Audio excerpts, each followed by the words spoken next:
All right, welcome back to the deep dive.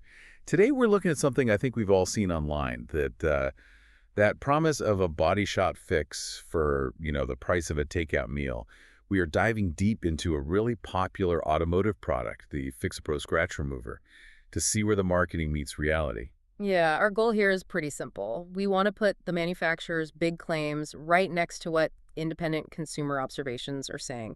We're trying to figure out what are you actually buying and, how accurate is the labeling. And of course, we have to say this right up front. This is just educational commentary. We're looking at the marketing claims and the reviews, not giving you instructions on what to use or avoid. Okay, so let's get right into it. What's the big promise? What are they telling us this FixaPro thing can do? Well, the claims are they're huge. They promise to instantly erase scratches, swirl marks, stains, even oxidation on any car. And the magic word they use to explain all of this is, of course, nanotechnology. Nanotechnology. Right. But the independent tests, they suggest the actual chemistry is, well, it's a lot simpler than that, isn't it? That is the core insight here, exactly.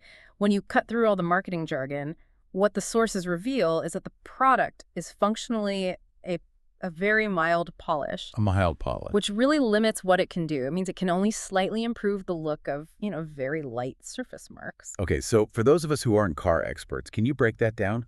Why is that limitation so important? Sure.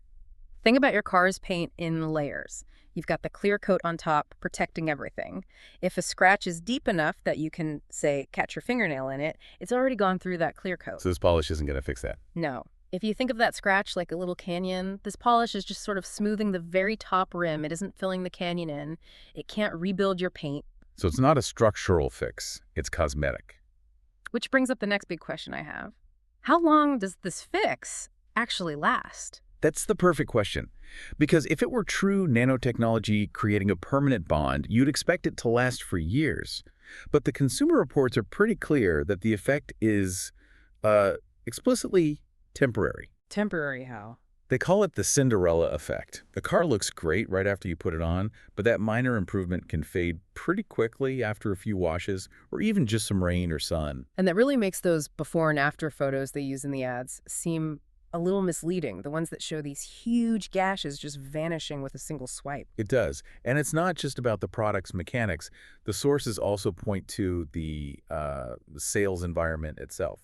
You mean the ads we all see on social media? Exactly. Yeah. They rely on those classic high-pressure tactics to get you to buy without thinking. The countdown timers, the limited stock warnings. And the reports of non-verifiable 5-star reviews.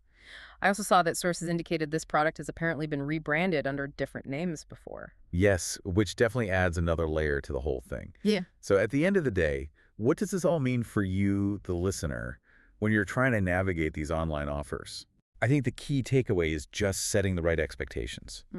Based on these reports, this product seems to function as a cosmetic polish for minor marks. It's not a real scratch repair solution. Right. It's absolutely not going to replace a trip to a body shop if the damage is anything serious. So that leaves us with a final thought for you to chew on. When you see a product that relies so heavily on a buzzword like nanotechnology, what specific proof or labeling requirements should you actually look for to tell the difference between a temporary cosmetic effect and a real permanent structural repair?